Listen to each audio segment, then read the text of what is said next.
welcome to the Business Chat podcast, Martin Vidakovic. Oh, thank you, Lisa. Great to be on the Business Chat. Great to be chatting. And we're doing this digitally on a podcast, which is all we can do at the moment. Yeah, and thank you so much for taking the time. So tell us a bit about yourself and your business, and also your podcast that's doing extremely well. Yeah, well, the Numbers Game podcast, we're all about numbers, but more importantly, Lisa, as you know, we're all behind the quality in those numbers. And business is something, yes, we do a lot of financial reporting on, but it's a human game at the end of the day where we interact with human beings and provide solutions. And I've always been very much that type of person that's loved business. We owned a milk bar in Pascoe Vale when I was a young lad, which internationally, a milk bar is like a corner store, to give you some reference point. But I'd love it. You know, George would come from over the road and I'd know what he'd want to buy. He'd want to buy the bread and the milk, and I would put it up on the counter for him and he'd give me a little tip. And so my customer service skills were honed at a very early level. So when the bread man came to deliver the bread, I'd help him bring the pellets of bread out, and he'd throw in a couple extra loaves in. And my parents were clever. They let me run the bread stand. So that was my first entrepreneurial experience at the age of 8 years of age, and I got to keep the difference. So I learned very early on how much something cost to buy, what it cost to sell, and the bit in between I got to keep. I only found out about taxes later, obviously. But yeah, it was good fun, and there was a lot of mixed lollies bought at that time. Wonderful. I remember the bag of mixed lollies with the loose change. But the great thing about that, Marty, is not only you are learning early on about what it costs and the bit in between, but also you were learning that great customer service meant that you got that little bit extra. You know, you only got a tip for doing a good job and interacting with the bread delivery. So that's a great lesson too, isn't it?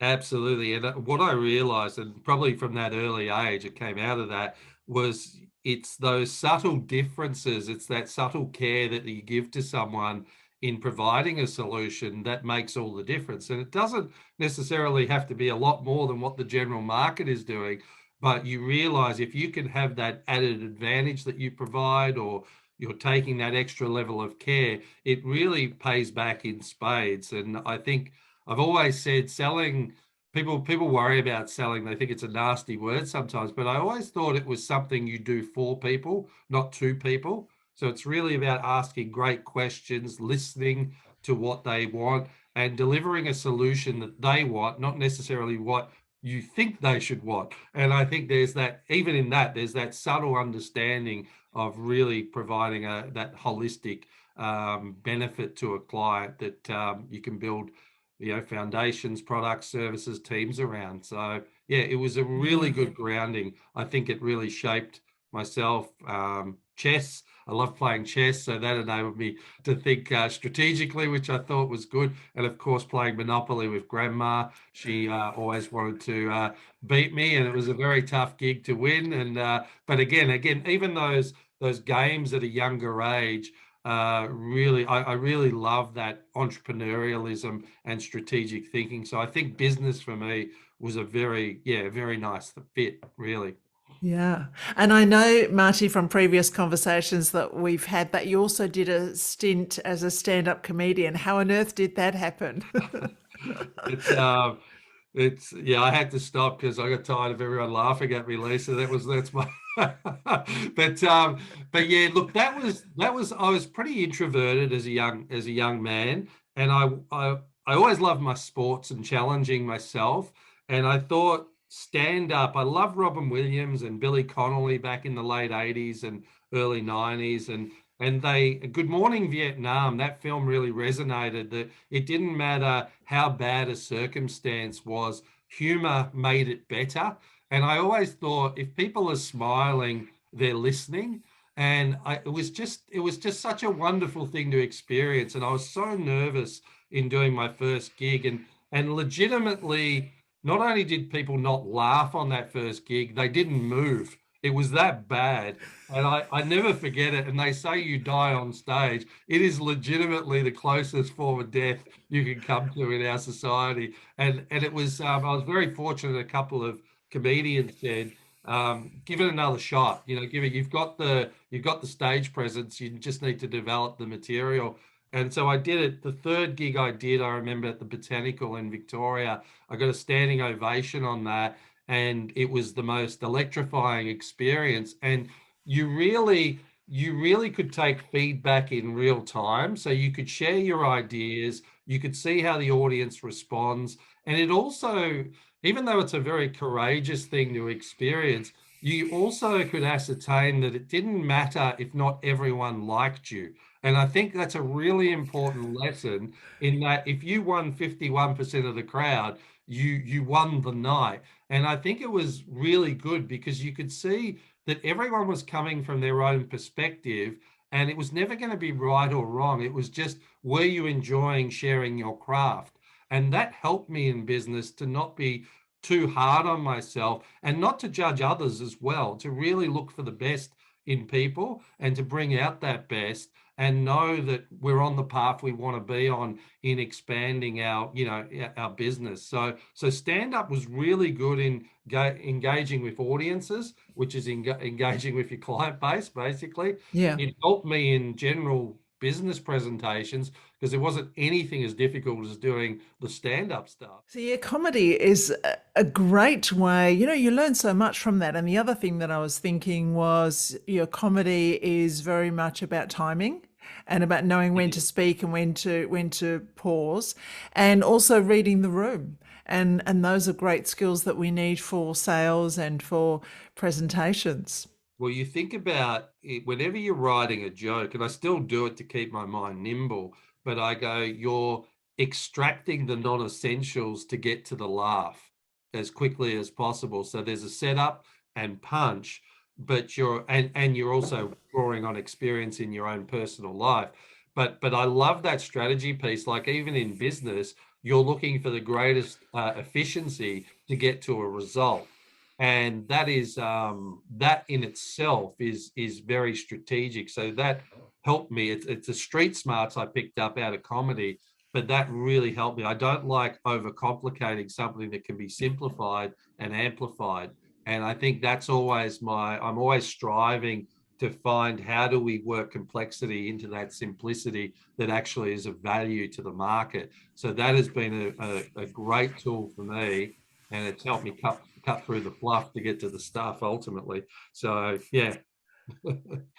That's great. And that's what I love about your podcast, The Numbers Game. I listen every week as soon as it drops on a Monday for me. And yeah, the great thing about podcasts is that you get information that's relevant and the latest information. If you think about a book, by the time the book goes to print and by the time we order the book, a lot of that information is now old hat. Whereas, each week you and your fellow podcasters are putting out your relevant and new information, which is great. So there's so much learning. I call, podcasting and listening to podcasts, it's like my mobile university. Wherever I am, Absolutely, I'm learning absolutely. things. And business owners, if they look at it as a radio station for their own, for their own business, that's how I Yeah. see it. You're deepening connections with your existing clients. You're opening up to a new market of listeners that can come in, and also, like you said, and you can collaborate with associates as well. So you can invite guests on, like we're doing here, and you really form great connections of influence. And I think it's like the old way of writing a book. Like you said, there's certainly a great thing about having a book that you've produced out in the market. But you're right, podcasts are so nimble, current, but they're also evergreen. So I've been on a few podcasts, and you still get clients from people that have listened from 2 years ago, and you go, that's quite remarkable. So you get the current market, and you get the longevity out of it as well. So I think I'm very bullish on that medium. I think it's great. Yeah. Yeah, I'm absolutely loving my journey. I think we started around a similar time there. Yeah, well, I think we're in season 3, so we're about 20 episodes in, and it's Mm. funny how what life does. I know I ran a podcast called the Marty Vid Show for 3 years, and I would have completed about 140 podcasts and learnt so much in that. And now it's all, and I always wondered, how am I linking this? Because I did that as a hobby initially, and then obviously the numbers come up, so all the skills I learned and the connections really came together. So it's certainly something to cut your teeth on. But one thing I would say for business owners is start with the end in mind. Know what you want the podcast to do for you, what you want your audience to know. And they're two key components. Otherwise, you can go down various rabbit holes with it. So be very focused on what your approach is. Yeah, for sure. That's good advice. Now, the title of this episode is Exiting Your Business, so we better talk about that, hey? Absolutely, absolutely. So, we spend a lot of time as business owners in the startup and planning and growing and scaling our business. And yet, many of us, definitely including myself, we don't really think along the way about when and how we're going to exit. So, tell us a bit about, the best time for planning an exit strategy for our business. Yeah, I think it's important to start with the end in mind as well. I think that's healthy to know what you're trying to accomplish, separate from your delivery to your clients. And you've got to decide whether you want to be a consultant where you're going to generate the income and you're going to get a team to support that, or whether you're looking to build an actual business that depends on your team members as opposed to you generically doing the micro work within that business. And a great line that I love was, just because you have goals in your business doesn't mean that you're the one that has to execute on them. It's like you can have people that have their goals execute with you. And that's the way to think as a business owner, to really look to expand that business beyond yourself. And I think that's the thing. Are you looking to create a legacy? Like, do you want to never sell the business? Because you might want to hand that down to the next generation and keep expanding that. Or you've got a number in your mind and you go, okay, well, that will make a big difference in my life if I hit that number on an exit, and it basically frees me up to do whatever I want. So it comes back to the individual motivation. But when you're thinking about someone buying your business, you want to make it really attractive where they're coming to you. So you want your profit margins to be 20, 25% with good turnover. So you want the numbers to be right. So it's very attractive. And you also want to get the timing in the market right. So sometimes, for example, it's a buoyant market and there's a lot more money around. There's a lot of businesses doing really, really well. So they're willing to take a chance and pay you a little bit more than you usually would get because the market's heightened.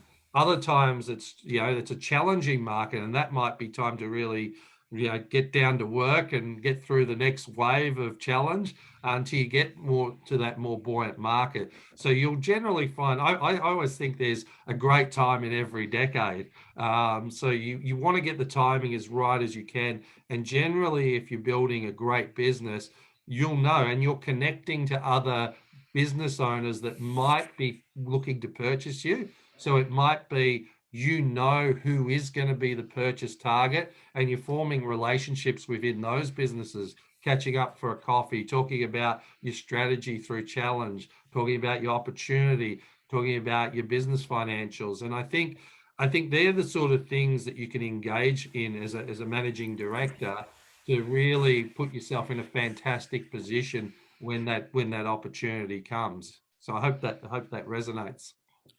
Yeah, absolutely. So for those of us, myself included, that started off as a consultant sort of thought leader, where I'm the brand and the Yeah. the kicker of all the goals, so to speak, with the team around me. Yeah, how do you then transition if you then want to build a business that you can then sell? Is there a way to transition, or is it that you've kind of set it up that you can't do that?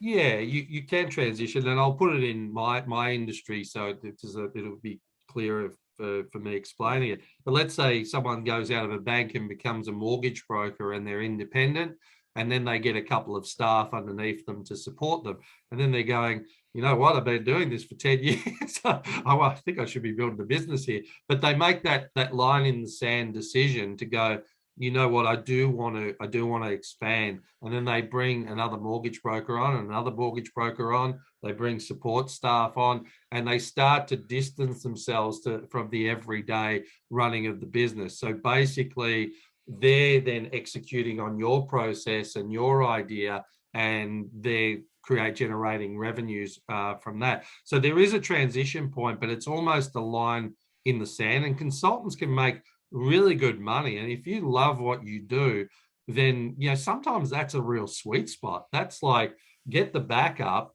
to do the great things like write a book, have a podcast. It's fantastic.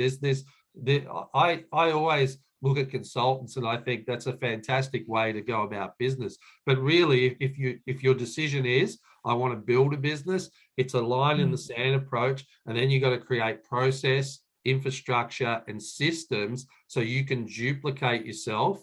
And then you want to get to the point where you hire people that have much more skill sets in those different areas of leadership within a business than you have. So you can be the intuitive entrepreneur, but you've got, you get to a point probably at about 4 or 5 years in where you start to corporatize your entrepreneurial baby with people that are really highly skilled as general managers, director of sales, operations managers, and you're just the ambassador of the business, then bringing in the main relationships. So that's so yeah, I think there's a transition point, but from what I've seen really good business owners do, they've drawn that line in the sand and said, that's what I'm going to do, and we're not going to go backwards, we're going to go forwards. It's a real decision point, like leaving a job to start as a consultant. It's that same trepidation of uncertainty, and you got to have confidence in yourself leaving a job to start a business. Then you got to have that next stage to have the confidence to go, I'm going to build a business beyond myself, and get the support around you and advisors around you to help you, you know, execute on that. Yeah, that makes excellent sense. You've described it so well. And I think it's always a good place to start as a sole trader and sort of with that consultant outlook, because you're testing then, and you're testing to see what works and whether you can actually make it, because so many businesses don't make it. And then, if in that next phase you're thinking more about, let's say, retirement or doing something different, and then when you are making that transition into the business that doesn't depend on you, and you're building all the support systems, then having that documentation and particularly knowing your numbers, so that you are almost thinking about, okay, how attractive would this business be to somebody Absolutely, else? Lisa. And that's you make a good point, because if the business is heavily reliant on you, that's a big risk for the purchaser coming in. So if you're the ambassador, but you've got all the infrastructure and the revenues generated by sales teams, and you have managers in place, then the risk is lower that they can come in, put their own leadership, you know, above the structure, and it's less risk. But if you're right, like, let's say if I'm writing half the revenue of that business, then they'll want me to stay on for 5-10 years, because it's that's a massive risk if the main person was to exit under those circumstances. So yeah, you make a really good point there. You've got to create that business to run on its own if you put another leader into it. So yeah, it's a good point. What about what strategies are there, if any, for business owners who might want to not sell completely, but perhaps transition to retirement or just work part-time? Yeah, it's a good point, because again, there's a lot of people now getting to that point where they've run a business for a long time, and I think it's a great opportunity for young entrepreneurs to approach seasoned veterans, let's say, and actually come into that business and get a smaller stake of that business and look at a transition period of potentially working to take that over. And I think that's a really it's a really clever way to get into business. You've got an established person, you've got an established business, and you might take a smaller share, but it might be a fantastic retirement strategy for the current business owner, and a fantastic opportunity for a young person coming through. So I see that happen quite a bit now. And again, equity stakes can always change, but just to be given an opportunity, even if it's 5%, 10%, and there's a succession plan, it can work really well for all parties. And I know Tom O'Toole, who runs Beechworth Bakery, which is very famous here in Victoria. Uh, he has a general manager, Marty, that runs the business. Tom owns about 80%. And he's the ambassador, so he gets out there, spreads the word, but he's not into any of the micro level operations of the business. Marty does that, and I just go, fantastic opportunity for Marty that he wouldn't have had. He came up from the grassroots, and they formed a partnership, and it works brilliantly. And I just go, there's so many inventive ways to get into business, but it's also the other thing I'd say, Lisa, is it's a great opportunity too. If someone wants to exit, as a retirement plan, then it's a great opportunity sometimes to buy in and buy the whole business, because sometimes people are just spent. They've been at it for so long. Yeah. They just want to know that the business is going to continue. So you can get really good pricing in the private market if you're a good negotiator, and all parties are really happy. So it presents, there's always opportunities to be able to get into a well-established business, I feel. Yeah, I love that idea of younger people and veterans getting together and doing that support and transition. That's brilliant. Different skill sets too, and different Mm, generations. I know myself, I learned so much from the people in their 20s and early 30s that are taking the world yeah. by storm digitally. And I just go, but I've got the seasoned wisdom of the 49-year-old, right? But it works in conjunction, different skill sets, and you find that coming together creates a real flywheel effect. And I just love that, because it keeps you invigorated, but you also know that these people are coming through fast, which is good. That's what you want it to be. Yeah, yeah, absolutely. So it sounds daunting if people haven't done it before. So what would be the first step, and what sort of advice would you seek out? Who would be the sort of people you would go to make sure that you were ticking all the boxes and doing all the right things in selling your business? Yeah, there's a lot of advisory and succession advisory. Even if you get a good accountant, they can give you some good guidance. I always like to go to other entrepreneurs that have completed an Yeah, exit, just because they've actually been through the process. But there's a lot of forget the company's name. I think it might be Succession Plus, a long time ago. But yeah, there are courses you can actually look at online to get the ratios right and what people look for.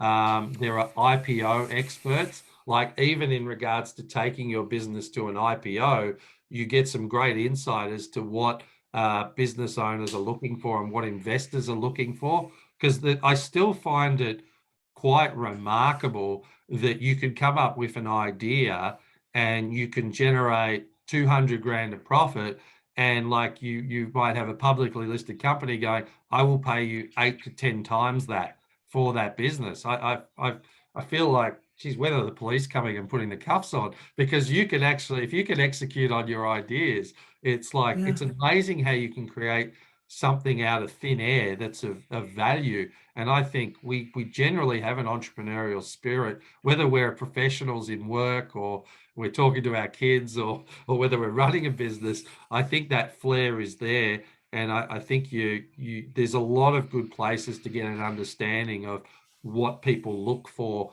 on an exit, and what ratios you need to have. And I always say 20 to 25% profit margin is something really important. Maintain those ratios even as you grow. And people will argue for and against it. But to me, it was always like, if someone's going to tap you on the shoulder, regardless at what stage of your business you're at, you want to ensure you've got good revenues, good systems and processes, and a really healthy, strong profit margin. And that, as a defensive play and as an offensive play, it's great, because you want to be in a position where someone's coming to you and saying, I want to buy your business, and you think, actually, I actually don't want to. It's like you want to have that option, or you go, Yeah. yeah, that's a great sum of money. That'll change my life. I'm happy to take it. So, but you want to be in that position, because if you haven't got your profit margins right and you haven't got your systems and processes right, then you can be bartered down really quickly, because they will use that financial data against you, because that's the game. It's you want a healthy profit and loss sheet, and that's the best thing I can say, because everyone's got the great ideas, and the market will tell you if it's a good idea. If it spreads through word of mouth that people keep buying, then you've got something. And I just go, if you turn over $5 million, you've got something as building a business. It's you've got something pretty special. So it's just making sure that you got healthy ratios and you understand what they are. And a private sale, someone might give you 4 times profit, 3 to 4 times profit, but on a publicly listed purchase, it could be anywhere from 8 to 12, depending on how good your systems are. So on the profit, so it's like even accountancy practices, they'll look at 1 times turnover. So if you're turning over $1 million, they'll pay you $1 million for that business. So every industry's got slight differences, and nuances. But if you stick to that 6 to 10 times profit expanded, then, and a publicly listed company is interested, then it's it can be very lucrative for you. And you can make good money while you're running a business. But again, that exit is never guaranteed, but that's where a lot of business owners make their big win. So Yeah. What are the major pitfalls to be avoided? not knowing your numbers is massive. I can't tell you, Lisa, how often that's a big issue. Like, people Yeah. just don't care about that side of it. They're so passionate about their idea and their client, and that's great. That's great. But where a lot of people fall down the numbers, and the other thing I see is sometimes people to climb too far up a mountain without realizing there's no oxygen, and they will literally keep going on something where they really shouldn't. And you need to be able to pivot successfully if things aren't going your way. I see people spend too much time and it might not be right, and then they can't come back from it. So I think you want to be nimble. You want to be really connected to your market. And I would say, plan out 12 months. You might have a longer term plan, a vision for the longer term, but plan out 12 months and then check your numbers each month, just to make sure you're hitting your forecast that you want to hit. And I know that sounds boring, but again, you don't want to be in a position where you're eating soup with a fork, where you're doing a lot of work and you're still hungry, right? You want to make sure you are putting so much energy and effort into the business that you want to make sure that the return is there for you. Otherwise, you may as well be working a job and have everything looked after, and you just be a great person within your professional role. So it takes a breed of it takes a breed of person to really be all in and live it and breathe it. And not everyone wants that, and that's totally okay. But you have to make that decision whether that's going to be your life or not. Shout out to Yeah, my solid supportive advice. wife. Solid advice. And yeah, know your numbers, which is the name of your podcast. And it's so true. And a lot of business owners don't like numbers, don't do numbers, but that's why we need good financial people with all the wisdom and knowledge surrounding us. And I get it wrong too, Lisa. Like, again, I always put it out there that we all make mistakes, so don't judge yourself too harshly. It's the ability to really learn from them. You don't go out to make mistakes, but don't be too hard on yourself. I just think that ultimately life is near perfect. I would say is that you're always striving for something that's sometimes unattainable, and I think sometimes you got to be enthusiastic. You've got to keep learning and know what you want, where you want to get to, and strive towards it and pivot as required. But yeah, I think people they're pretty hard on themselves sometimes. We all want to be our best, Mm. but don't get caught up if things don't quite work out. You can always readjust and go gently, because I've seen some people just set such a high expectation they can't meet, and then they can't move. They literally can't take action. So you got to be taking action and execute on your ideas consistently. Yeah, whilst being kind to yourself. Rock solid advice. I love it, Marty. Absolutely. Thank you so much for sharing. So I'm going to get into this is the only scripted part of the podcast where I throw the same two questions at every guest. And the first one is a quote or mantra that you live by that you'd like to share. To me, time is the only commodity we don't get more of. So I think use it wisely. That's important to me. Very wise, very wise. And the final question is a business book, a book. Well, it doesn't necessarily have to be a business book, but a book that's on your shelf, that's evergreen, that you go back to often, that you think will be a great addition for anybody's bookshelf. Yeah, I love the Intelligent Investor was one book I read early on investing, and it's Buffett learnt from it as well. And I'm nowhere, not I've probably got nothing compared to him, but I go, it's a great book because it teaches you about the fundamentals of business. And even if you're buying shares, you're not just buying a share, you're buying a company. And I think it just gives some really good insight. As Ben Graham is the author, but it's just a fantastic insight on how to look at companies and understand companies. So I think that for any business owner or any investor or any professional even, I think that's an invaluable book. Great. We'll pop the links to all those in the show notes. And how can people find out about you? Yeah, well, certainly on LinkedIn, I'm very Yep. proactive. I work at Innovate as Director of Sales as well. So you can have a look at the Innovate website. That's with one N, INO. So, and and the Numbers Game podcast as well. So I'm always happy if business owners reaching out, having a chat. And I'm very supportive of the business community and the community in general. Awesome. Awesome. Thank you so much, Martin Vidakovic, for being my guest today on the Business Chat podcast. It's been an honor, Lisa. Thanks for having me on. It's a great podcast. Thank you.